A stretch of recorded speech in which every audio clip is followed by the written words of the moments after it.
Great, we should be good to go, Catherine. Good evening, everyone. My name is Catherine Twig. I'm General Counsel for CPOC. I am filling in for the chair of our commission, Jolly Hatchett, who is unable to be with us this evening.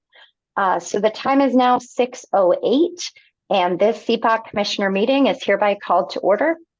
As I said, my name is Catherine Twig, and I'm the General Counsel of the Citizens Police Oversight Commission. I will facilitate this meeting. This is a public meeting of the Citizens Police Oversight Commission that was properly advertised pursuant to Pennsylvania's Sunshine Act. At this time, I will take the roll call for commissioners. So Jolly Hatchett is absent for the record. Hassan Bennett. Absent. John Solomon.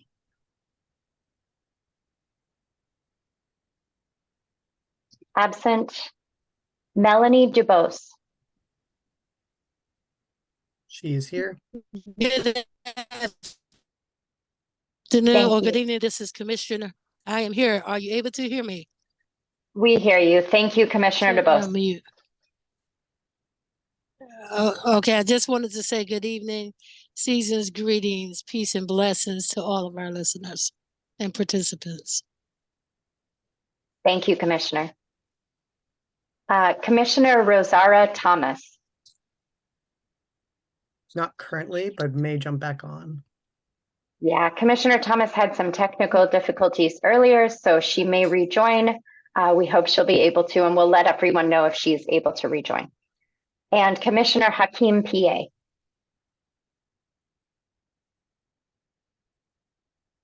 I see he indicated present, although it looks like he's still on mute. Yeah, I was being controlled, but I'm muted. I'm present. Thank you, Commissioner PA. We appreciate it. Okay. Now I want to quickly notify the public that CPOC commissioners have met in executive sessions on November 6th and November 20th to discuss personnel and employment matters. That specifically relates to the executive director search, which is ongoing. And now we'll move to business. So I have a quick announcement. There was an OIG investigation and it has been concluded. I'm going to read very brief excerpts of that letter for public information. I'm sorry, I just got a notification one of our commissioners just joined. And it looks like I might ask you to rename yourself, but Commissioner Hassan Bennett, can you indicate you're present? Oh, there he is, Uncle.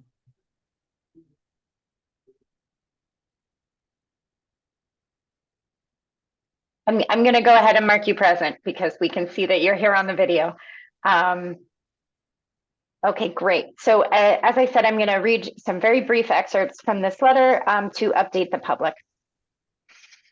The letter says, as you know, the Citizens Police Oversight Commission, CPOC, referred an allegation of potential misconduct to the Office of Inspector General, OIG, for our independent investigation and review. The OIG investigation, which included independent statements from all parties and close review of the ample video footage, identified no evidence of misconduct on the part of either Talia or Raymond Grimmage. In fact, video evidence directly contradicts any allegation of physical assault, and the complainant's description of events was notably exaggerated and less than credible. As such, we offer no recommendation for employee discipline.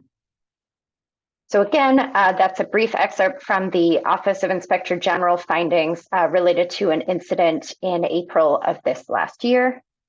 And now we're going to move, if everybody's ready, to the Executive Director report. Tonight, that will be given by Jameson Rogers, our Director of Investigations. Jameson, are you ready? I am. Good evening, everyone. Let me just share my screen. Can everybody see that? Great. All right, here is an interim executive director's report presentation given by me, Director of Investigations, Jameson Rogers. Danny, next slide.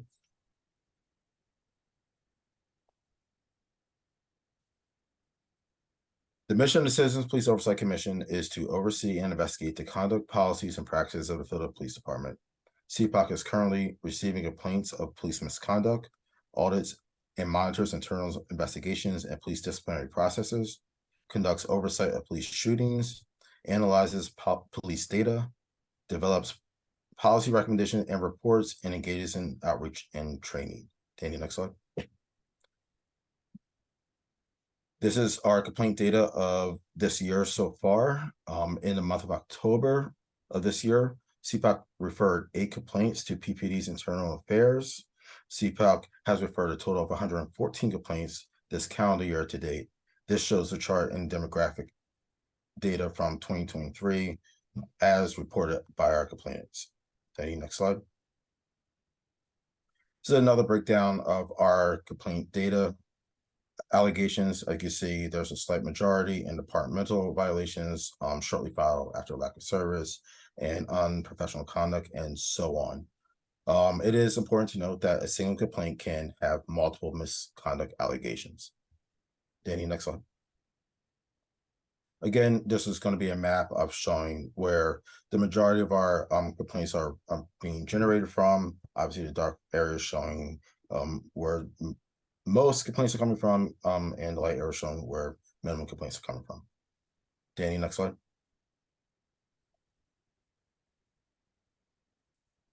Not much to update on our auditing monitoring unit from last time, but the auditing monitoring unit is working on an auditing unit manual that explains the auditing process, the internal affairs department investigations, the police commissioner memos, that is separate from the PC memo auditing data analysis. And once this is completed, the public will be able to view.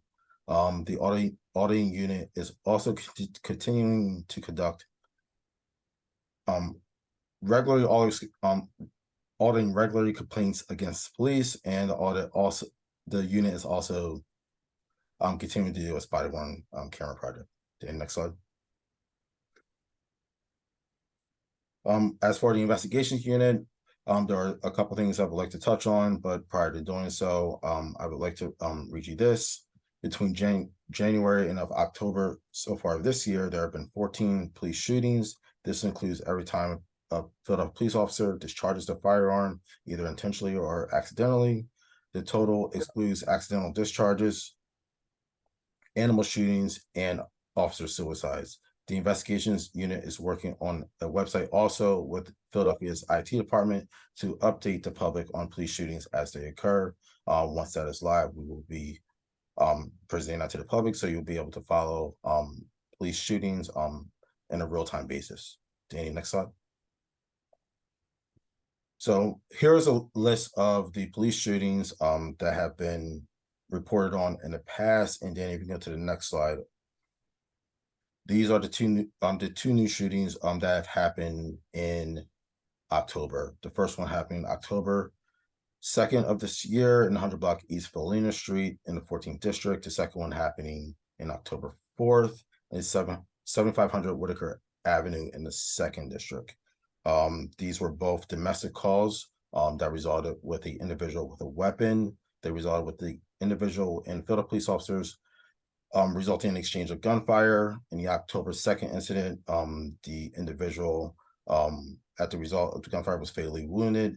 And in the same, in October 4th, that individual resulting in exchange of gunfire with PPD was fatally wounded, in addition to 3 police officers suffering non-life-threatening gunshot wounds to themselves. And it's important to note that in each case, CPOC will continue to monitor PPD's administrative investigations and may issue opinions and or policy recommendations as needed. Next slide. And the policy unit. The policy unit released 3 blogs and explainers. The first one was the non-emergency reporting. The second one, information on administrative prosecutions. And the third, interactions with immigrant communities. The policy unit is currently drafting a strategic plan for 2024, as we expect to build out throughout the entire agency. And they also assisted the outreach unit in presenting at the CMAC community meeting. There are 2 drafts in the final editing phase, one being the body-worn camera release recommendations and an analysis of police termination and arbitrations. Both reports are anticipated to be released by the end of this year. And at this point, I'm going to hand it off to our Director of Community Outreach, Talia, who would like to explain more of what the outreach unit has been doing. All right. Good evening, everyone. Thank you for joining us. My name is Talia Grimmage, and I am here just to share a little bit about what the Outreach and Training Unit has been working on.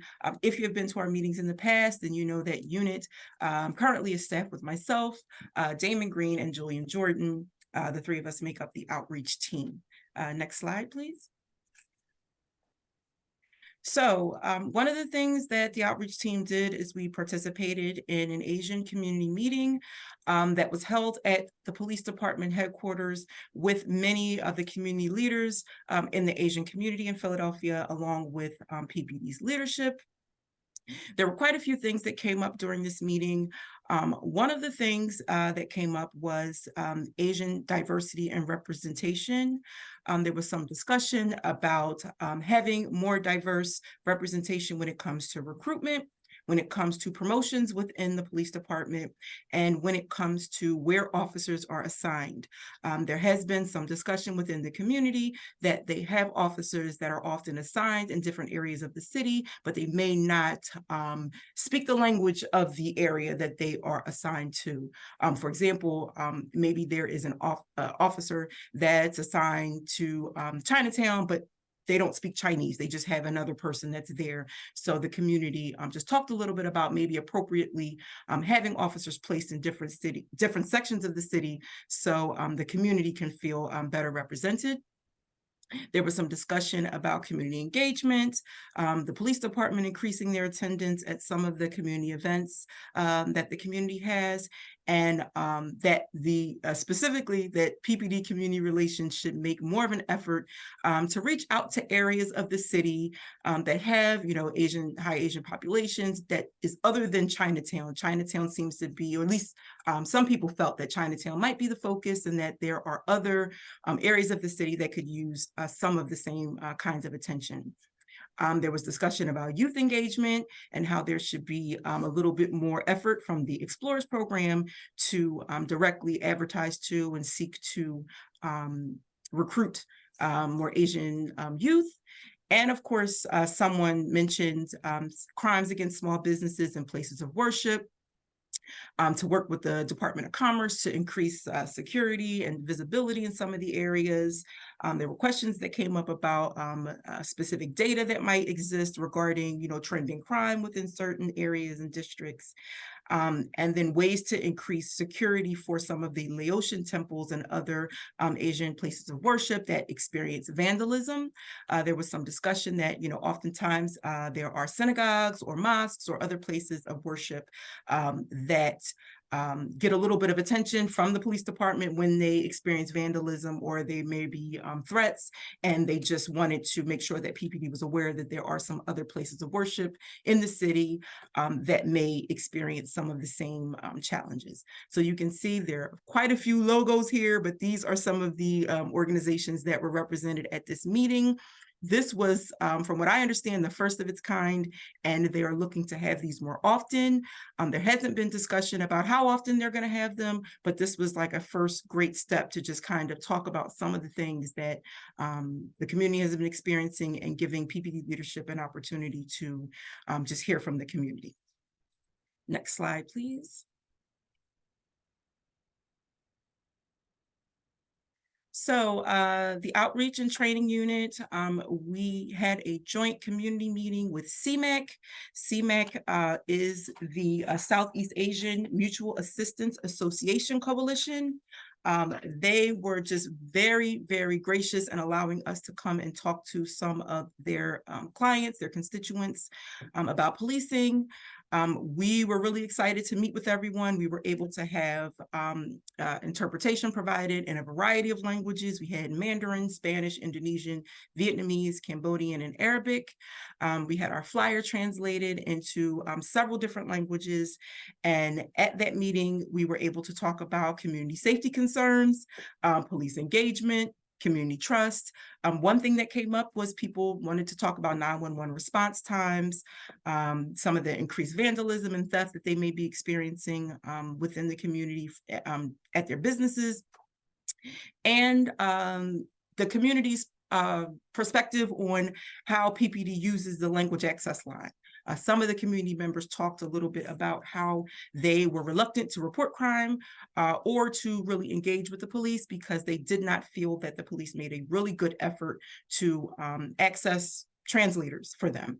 So one of the things that we're looking to do after this meeting that we had is to really set up a meeting with that district, which I believe is the 3rd district, and the community, to kind of talk about some of the things that they shared with us.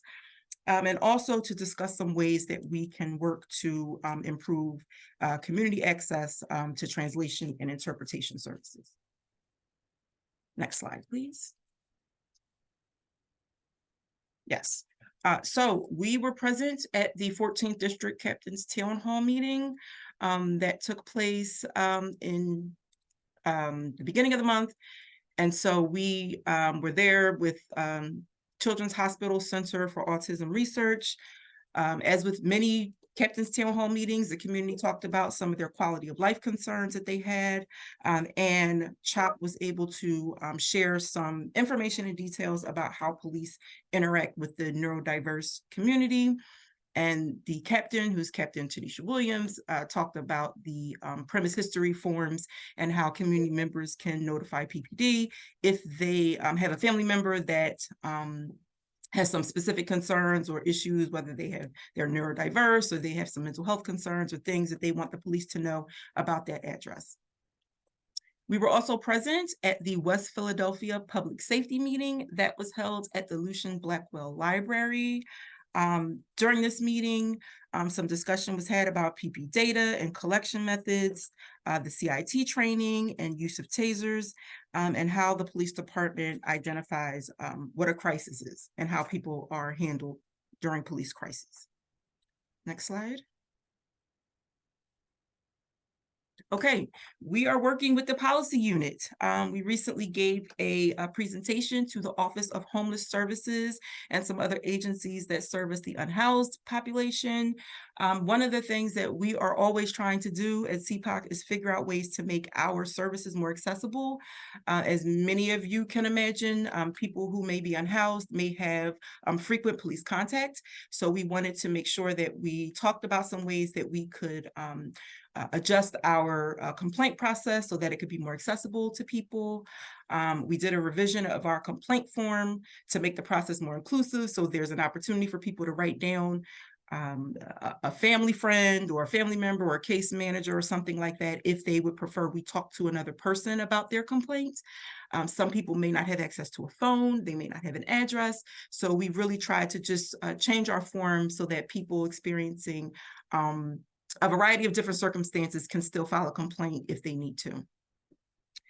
We did a presentation with the Civilian Police Academy. If you are not familiar, that is a program that PPD has where they take community members, concerned citizens, and teach them about police policies and police procedures. We always give a presentation to the group about oversight. We talk a little bit about oversight in general, what it is not. We talk about some of the oversight models that exist across the country, and then the history of oversight in Philadelphia. And then, of course, how CPOC came to be in ways that the community can get involved if they would like to. Next slide, please. Yes, NACO. So CPOC staff from all of the units attended the NACO conference, which this year was in the Windy City, Chicago. That is a very nice picture of some of our staff that attended the conference.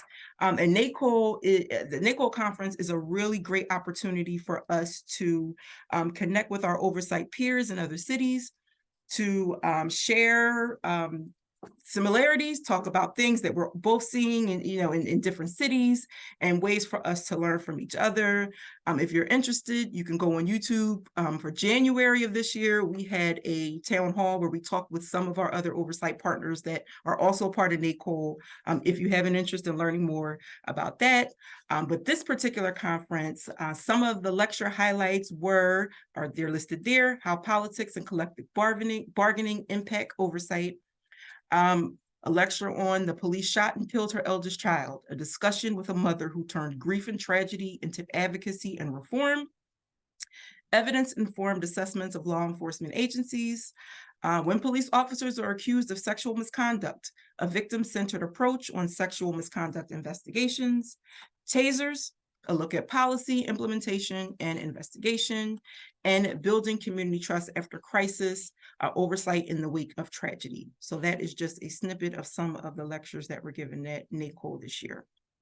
Next slide.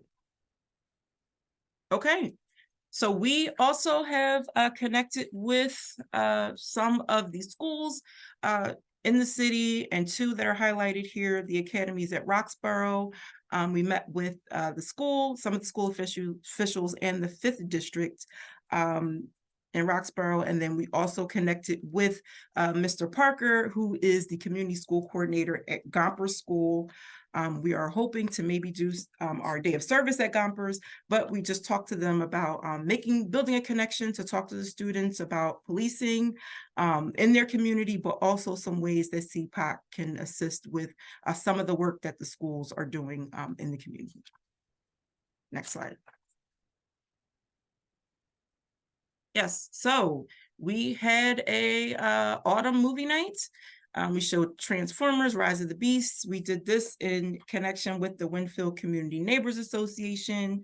We held that at Penn Memorial Church. We had some refreshments. We watched a great movie. We had some vendors that were there. And you may think this is strange because perhaps this does not have anything to do with policing specifically, but it is really good to engage with the community in a variety of ways.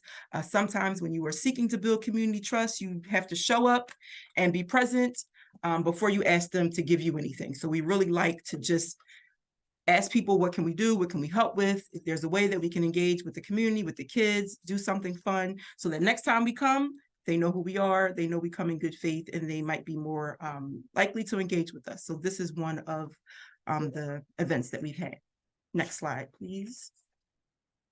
Okay, we're gonna keep that theme going. We were at Tustin Rec Center, where we provided the film. We showed Disney's The Haunted Mansion. Kids and community members came out.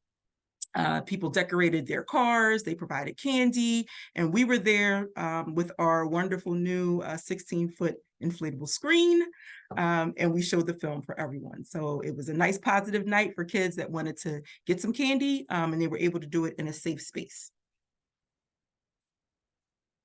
Next slide, please. All right. Some upcoming events. This Friday, we will be at the Police Academy, and we will be doing a oversight presentation for Police Recruit Class 400. We talked to them about our agency, the ways that they are going to be working with us, the ways that they're going to encounter us once they get their assignment out in the community. So it's a great opportunity for us to introduce ourselves, learn more about why they wanted to become police officers, and talk about the role oversight plays in the work that they do every day. On the 6th, some of the staff, outreach staff and the investigative staff, we're going to be at the Public Heroes Appreciation Dinner. This is an event that honors those in public service. So it's an opportunity for us to just get together and celebrate people that are doing community service, because we usually encounter them, engage with them when we're out in the community ourselves. So it'll be a nice event. And then, of course, in January, we're going to be doing our Staff Day of Service in honor of Martin Luther King Day. So please stay tuned to our social media, our website, to get more information on how these events went, or if there are things that you want to participate in or join us at, please check our social media, because we like to post things there as well. And so I'm going to turn it back over to Catherine at this time. Thank you for the space.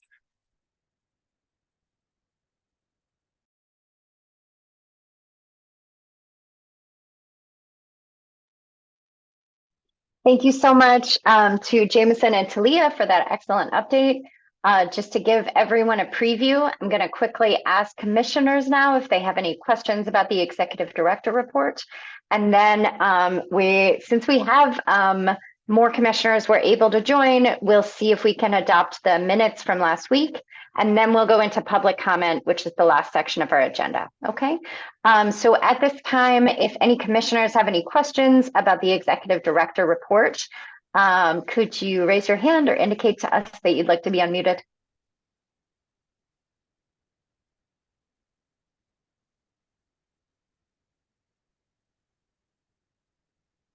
I don't have anything in the chat or any hands raised, Catherine. Great. Okay. Well, obviously, commissioners continue to jump in later in the meeting if anything comes to mind.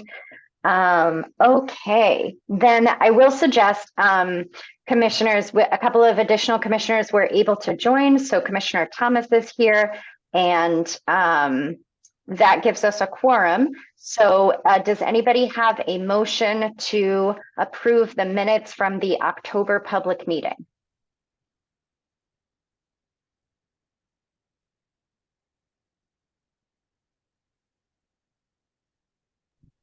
A motion to approve the minutes. Thank you, Commissioner Bennett. Go ahead. A second. Okay, thank you, Commissioner Bennett and Commissioner PA. We'll just make this simple. Does anybody object to approving the minutes from the October public meeting? Hearing nothing, the minutes are approved. Thank you, commissioners. Okay, and now we will move into the public comment portion of the meeting. I have a couple of notices to read. Thank you also to the members of the public who reached out in advance indicating that you would like to speak. We will do our best to start with you and then to move through anybody additional who would like to speak. Please feel free to either raise your hand or send a message in the chat. I believe it will go directly to the host. For anybody who might be a member of the press, please indicate that in your note to the host, so as we like to try to allow space for community members to speak first. Okay, and a couple of guidelines to start out. Each person will have 3 minutes to speak. I will do my best to keep time on this end, and at 3 minutes, I'll ask you to conclude your comments. You may provide your name and police district to give us context from where you come from, but you may remain anonymous if you choose to. Please refrain from any profanity, offensive language, or threats, or targeting any individuals during your comments. You may ask questions or request information from the staff or commissioners. We may or may not provide an answer. We will endeavor to do so if we're able. If you have questions about a specific complaint, please contact our office directly. We generally cannot speak to individual complaints during a public meeting. So as I said, I'll start by asking our host to unmute people who contacted us in advance to make a public comment, and then we'll move on to people who messaged the host with a question or just to indicate that they would like to speak. Okay, Danny, can we go ahead with the first public comment? Yeah, so the first position I have is Gail. I'm going to mute you, Gail. Thank you, and good evening, commissioners and CPOC staff. I'm Gail Lax, from one of the co-chairs of Live Free. Good to see everybody tonight. I have 2 areas, so let me ask some questions in the first area, which is about whether the CPOC has made a budget ask yet for next year and what that amount might be, and what the date is that it needs to be submitted to the city by.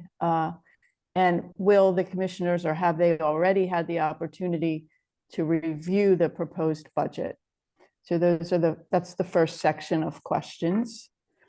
And I'll just say the second area is about the mission statement. I know that Commissioner Bennett and the CPOC staff worked on a revised mission statement that was put on the website in July, and we think it really accurately depicts the mission of the CPOC. And we noticed that in the recent explainer and some of the other social media posts and press releases, the language in those documents isn't really the same as the mission statement on the website. So we would just like to note that the language should be consistent with the new mission statement, and just wanted to bring that to your attention. So the second area was a comment and a concern. The first about the budget. Those are questions we have. Thank you, Gail. I don't want to cut you off. Did you want to say anything additional? Those were the two areas. Thank you. Perfect. Thank you. I'll go ahead and respond quickly, and I welcome any other commissioners who would like to weigh in or staff. I can confirm that CPOC has not made a budget ask for next year to City Council yet, and we will certainly go through that process in consultation and in working with the commissioners. I do not have a specific date that I can give you for that, unfortunately. And then as far as the mission statement, so we have a mission statement in our ordinance, which is set by law. We did prepare a plain language version of the mission statement for our website, which is hopefully more accessible to people. So just want to clarify that those two both still exist as the mission statement. And I personally would be very interested in hearing any parts of recent CPOC reports that you felt were not compatible with the mission statement. So you can, if you don't mind contacting us, you can email the main CPOC email address, which is just cpoc@phila.gov, and indicate any discrepancies that you feel there. I'd be very happy to take a look at that, or have someone from our policy team who works primarily on the explainers take a look at that. Thank you for that feedback. Would anybody else from the commission or the staff like to address any of those comments? I can give just a quick, typically the budgeting proposal stuff goes out in March, just to give it, it's not a set, but usually that's when it goes. So presumably we'll try to get it to the commissioners in January and February, so they can look it over before we need to submit it to City Council. And then typically the budget hearings, I think, happen like mid-April from my experience, but that's all, of course, subject to change based on the City Council's schedule and whatnot. And I will unmute you, Hassan. Can you hear me? Was it requested early this year? I know from other agencies, the budget request was requested early. Did that apply to CPOC as well? There was a proposal that went in as like how much they basically, there is the process, the way that it works is that the mayor's office and the managing director's office go through a budgeting process where they sort of go through an allocation, but our proposal and like who actually determines our budget is for City Council. So I know, Hassan, there was some budget information that Anthony shared that was for the managing director's office, but that's not sort of our actual formal ask. That's just like how the mayor's office starts creating what their budget proposal is. Then we sort of all promote what we want, and then City Council makes the determination of what we get. Does that make sense? Could we be aware of what that is with, you know, what you're submitting to the mayor's office?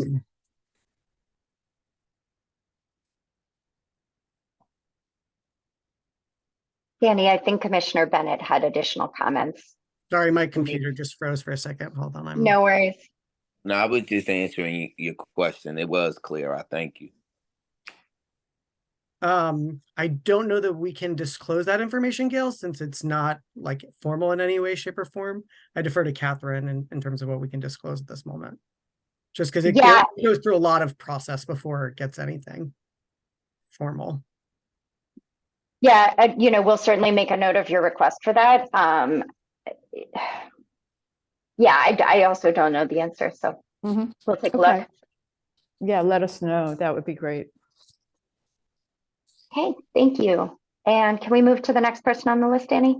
Yep. So the next person I have is James G on your thing. I'm going to ask to unmute you. All right. Can you hear me, everybody? Yes, we can. All right. I just had a couple questions. wanted to know how many complaints have you guys referred this month for November? I also wanted to know what type of support you guys get from the IT staff in regard to the phone calls as well as the website tracking complaints. In addition, there's a field where it's supposed to be able to track complaints, and it's not really accessible. Depending on the format. If you use Chrome, it's not accessible. It's a little better accessible in I think Edge, but it's like a developer issue. I had another question in regard to the job postings, like when did they go out? And I have a few more, but I'll cut it short. And I want to ask how many people applied for the chief investigator role. And I'll just, stop and use the rest of my time, depending on your responses.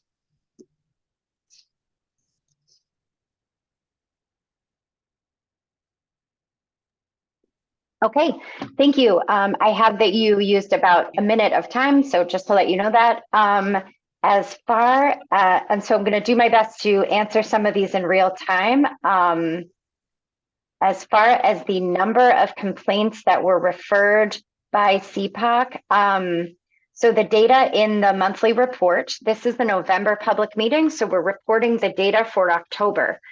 December next week will be our next public meeting. It's at the beginning of the month, and that will be when we report the data for November, because the month of November will be complete. So the data that we reported today, sorry, I clicked on the agenda. It's 8 for today. Or Thank for you so October. much, Danny. So there were 8 complaints for the month of October that CPOC referred to Internal Affairs. Which brought our total to 114. Unfortunately, I don't have the data for November yet because we haven't pulled that. Great. As far as support from IT staff, CPOC uses the Office of Information Technology, which is the city agency that provides IT support to the whole city. They set up our phones and so forth, and they, we're able to manage some of our web components independently, and some of them go through them.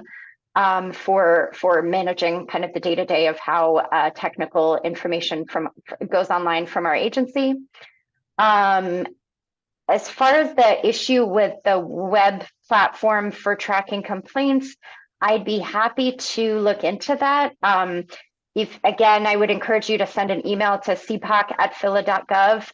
If you can give us a specific explanation of what the problem is, we can certainly pass that on to the software application that we use. They're very receptive to feedback, and I'd be happy to make sure that that's working, that we can at least pass that problem along so it can be resolved.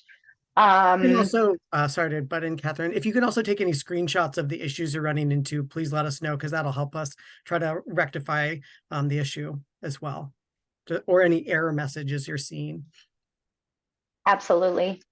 The job postings should indicate the date on them from when they were posted.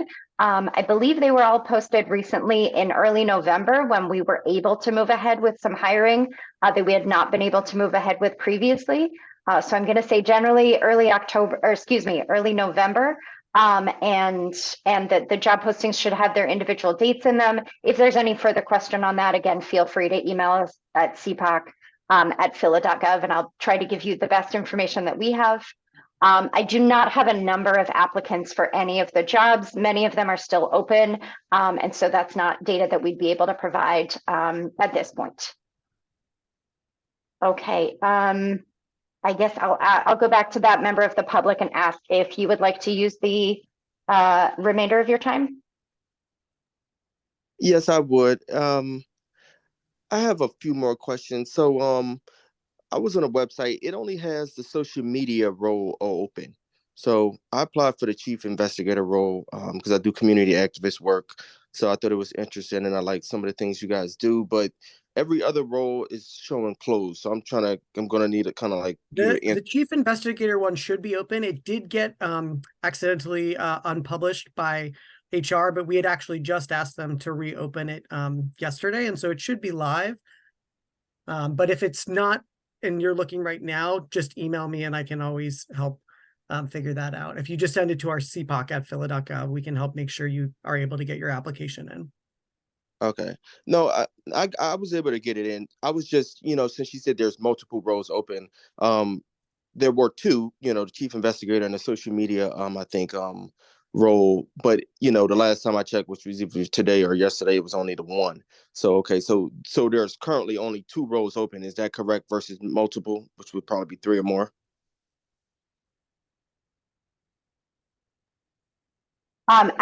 So we've done a lot of hiring this month. I can't be certain how many are open at this point.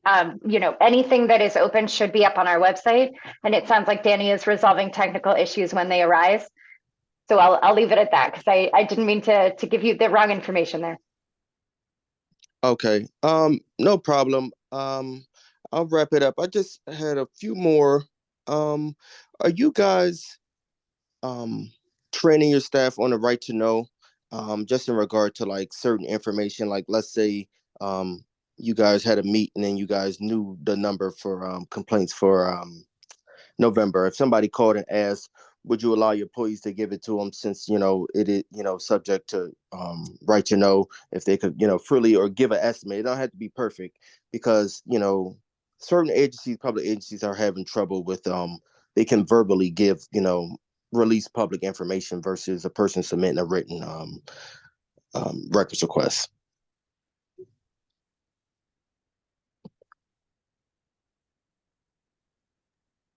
You're at about 2 minutes and 26 seconds. So I just want to encourage you to ask the remainder of your questions, and then I'll go ahead and try to address them best I can, if that's okay with you. Okay. I believe I'm looking at everything. I believe that's about it. I just appreciate you guys. And the only thing as far as the job post, I just didn't, I actually stumbled upon you guys, just on a website, looking to you guys as a better solution than internal affairs. So I do want to let you guys know what you guys doing is important. But I'll put this question: what is the average turnaround time for a complaint coming in and getting referred over? Just because I'll just give this example: you guys end up beating internal affairs as far as intake, because they had an outage with their email. So that's, as a community activist, I'm worried about the process getting delayed, and you guys were able to actually beat them, because they had an issue. But I'm thinking about, I'm having you guys as the go-to on this issue, and I just need to know how you guys go about it to achieve so it can be a real solution. Okay, thank you so much for your comments. And I appreciate you saying that we're doing important work. We feel so too. I'm going to try to go through my notes here and address these. I can confirm that staff receives training on right to know. I would just confirm that right to know is a document request law. So it allows a person to make a request for public records. That means documents, emails, letters, texts, other anything else that comes in a written form. It doesn't apply to public information that might be given out on the phone. I can say that, without engaging in hypotheticals, our staff tries to be very helpful in answering questions. We don't always have all the information at our fingertips. We're a pretty new agency, but we'll try to be helpful on those things. In that vein, unfortunately, I do not know the average turnaround time for a complaint. I do. Oh, great. I'm going to turn it over to Danny for that answer. So part of our requirement with our budget is we are required to report 3 different things. And one of those things is how quickly we refer a complaint to internal affairs. Our standard is to try to get it done within 5 days. I don't have the average, but I can tell you that last quarter, about 90% of our complaints were referred in that, or 95% of our complaints rather, were referred within that 5-day window. Sometimes they happen within a day or a little sooner, but one of our reporting metrics is to try to get complaints referred to internal affairs within 5 days, because we know that it's a very long process. And if you've read our PBI report, we talk a lot about that. And so something we try to make sure is that there's no delay on CPOCs. And so we try to make sure that's done within the 5 business days as best Thank you. as they're able to accommodate. Sorry. Thank you so much for knowing that, Danny. And I will just clarify for everybody, The staff here does a lot more than just receive a complaint form and forward it to internal affairs. They are having detailed conversations with complainants, conducting an initial intake interview to make sure that they understand all the issues. They have all the relevant evidence that the complainant might want to go to internal affairs. And sometimes it takes a little bit of time to process the complaint documents in that process to get it over. So thank you for explaining that. Okay, let's move to the next person for public comment. I think Rosara had a quick question and follow up to that. I'm on mute and Great. mute. Okay, for you, Danny and Catherine, Attorney Twig, my question is, how many investigation, and also to our investigator, our top investigator, have you done with CPOC, with let me say survivors of police abuse? Does it all go directly still to internal affairs?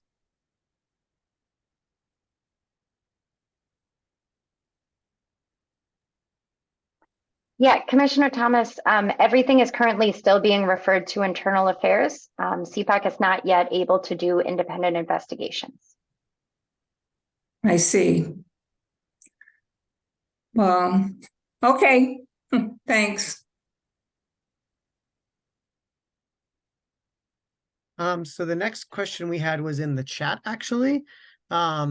And it was, is the police shooting near City Hall already been referred to CPOC? And I'll let Jameson, if you want to answer that.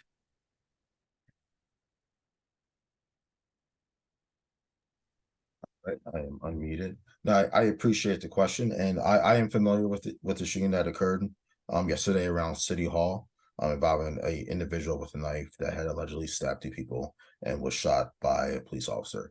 That was done by a SEPTA police officer, and it was something we have to understand, that there are a lot of different law enforcement agencies that operate within the city of Philadelphia. Our job and what we're charged to do by the legislation solely has us overseeing the Philadelphia police department officer involved shootings, and that is something that I currently do. I'm aware when these other shootings do happen to make sure that if it was the Philadelphia Police Department, that I would arrive on scene like I've done in every other shooting. But in the event that it is another department that's involved in a shooting, that is not something that would be referred to us or something that we would respond to. The next person who I have in the chat, Sylvia, let me unmute you. You had a question, I believe. Yes. First, I want to thank Mr. Rogers for his report, and also say that it was so fast, it was hard to keep up. Maybe in the future, we can slow it down a little bit.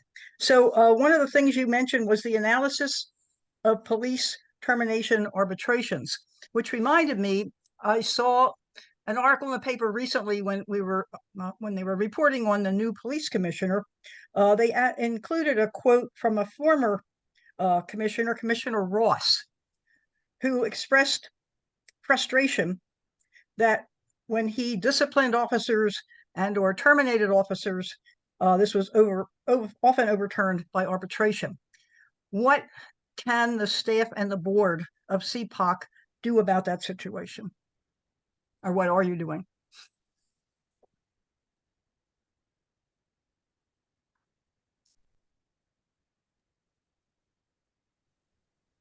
I appreciate yeah, Catherine, if you want to take it, okay. Please go ahead. No, I appreciate the question, and what I did, because that did come from our policy unit, is that I will refer that question to our policy director and also our internal executive director to give you a full answer on that.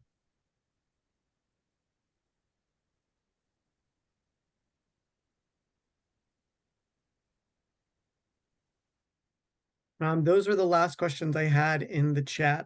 Catherine, I don't know if I know, Hassan, you had your hand raised earlier. I don't know if you had a question. Nope. Okay, great. Then I think those are all of our community questions, Catherine. Wait, what kind of an answer am I going to get? I think Jameson said we were going to follow up and we'd have to email you a response because we don't have the information here. And we don't want to give incorrect information. All right. I don't know his name. He asked about when, I think it's Steven. Am I pronouncing it right?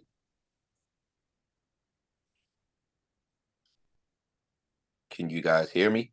Yeah, we can hear you. You mean the individual who asked questions earlier? Yes, earlier. Yeah, I believe his name is James. I'm sorry, James. We always have a executive director's report once a month where we talk about the complaints provided uh up to date for this year as well as the previous month. So if you hit the Zoom link or somehow follow our social medias, you'll find a link to when the public meetings will be, and you'll usually get it for the previous month. For the month of November, I guess we'll be doing it in December. So just stay tuned to the meetings, and that's how everyone else figures it out. I don't know if it's a way that you could find out beforehand.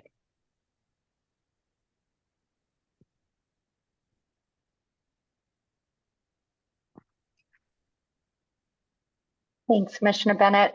Okay, seeing no other hands at this time, do I hear a motion to adjourn the meeting? Motion. Okay, I thank second that. you. Thank you both. Okay, are all commissioners in favor of adjourning the meeting? See. Thank you everyone so much for joining us. Hope you all have a great evening. So, all right. Thank you. Good night.